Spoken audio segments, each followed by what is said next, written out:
Hi everyone, this is Mr Neel Raithatha, also known as the Wax Whisperer.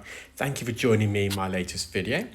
This is of a patient who actually attended accident and emergency, so A&E, this morning because they were suffering from a really blocked right ear that became extremely painful for them after they had used cotton buds. Unfortunately, accident and emergency in the UK don't perform earwax removal, and they were passed on my details from the doctor that they saw there. And so the patient called, explained their symptoms, and this was an emergency. We got them in today. And you can see they've got this plug of earwax. The more lateral wax that I suctioned away was quite soft. They've been using quite a few drops for the last week or so. This plug here, however, it's a lot more impacted. You can tell when I'm removing it, I can sense the compression. It feels really impacted, and it's enveloped by this layer of skin that's adhered and wrapped around the wax plug, but also connected to and stuck towards the canal wall. So I'm trying to just try and loosen this wax plug by just going around the perimeter, around the edge of the canal wall, and just using the microsuction probe to lift it and tease it away. Because their ear was extremely painful, I had to be delicate during this process. Quite often when you're trying to release a wax plug from the canal walls, you just be a bit more rigorous. Patients don't feel it. But because this patient's ear was very tender and very painful, we just had to be really a bit more gentle in our approach to trying to separate this wax plug. And you can see it's squashed there, around the corner on the right-hand side. That's the second bend of the ear canal. And you can see that this plug has been pushed beyond the second bend and it's lodged. Now, this region of the ear canal where we are now, around the second bend, it's about 1 centimetre into the ear canal. And it's possibly the narrowest part of the ear. We call it the isthmus. So when it's pushed around that second bend, this plug, it's difficult to remove. So I've just had to use a hook here, and I glided the hook at the roof of the ear canal, and then rotated the hook so the tip is embedded inside the wax plug, and I then slowly extracted it. When I was extracting the ear hook, I had to bring the hook out at the same angle and curvature of the ear canal, so you can see there's a bit of a bend here. If we didn't, that hook would be likely to make contact with the canal wall and graze it and cut into it. So just having another look, just going to mop up this entrance so we can get a clearer look inside. So there's still some wax here, you can see, and of course I don't know what's behind this because of how much trauma they and pain they're experiencing.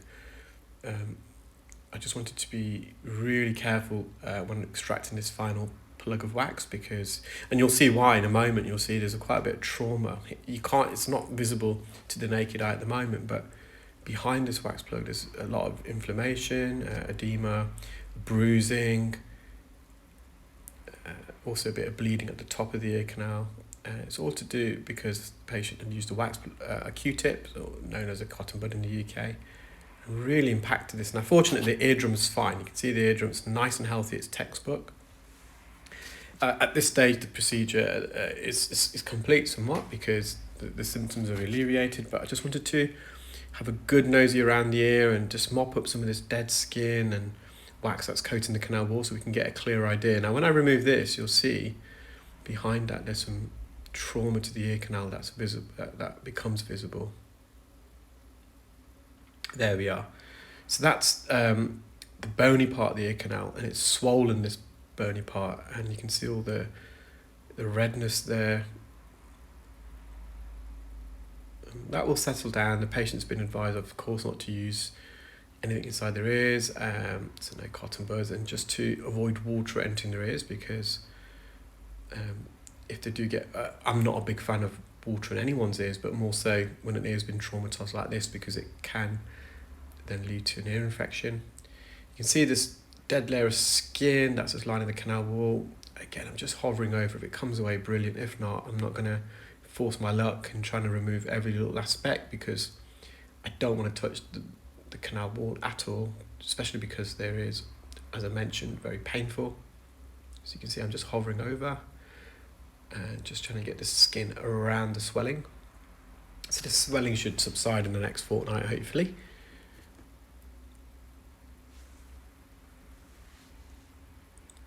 So I'm just going to go back in, and we're on the front part of the ear canal. So we're on the cartilage portion of the ear canal, the outer third. So the first centimetre more like. The average ear canal is, the average is 2.6 centimetres, but I think when we're explaining the ears, just best to round it off to 3 centimetres, because we always classify the ear canal in thirds.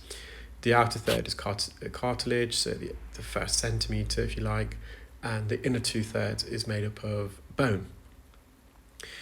We're on the bony part here, so it's like that game of operation. We just got to make sure we don't make contact. You can see how gentle I am, just trying to avoid touching the canal wall and just hovering over it to see if this dead layer of skin comes away.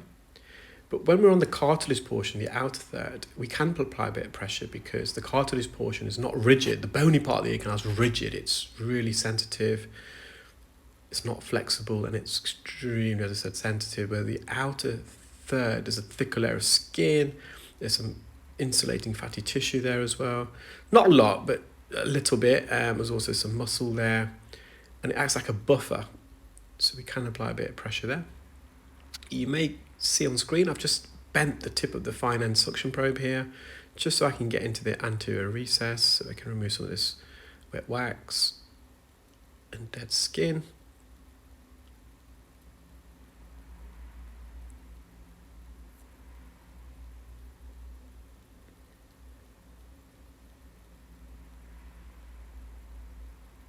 So it's just coming towards the entrance again. You can see all these hairs. So these hair strands should only be found on the outer third of the ear canal, the cartilage portion. So whenever you see hairs in videos of earwax removals, we know you were near the entrance, or the outer third at least. And if you kind of just have a careful look, when I enter the ear, you'll see the cartilage portion, you'll see the bony parts, it's changing colour.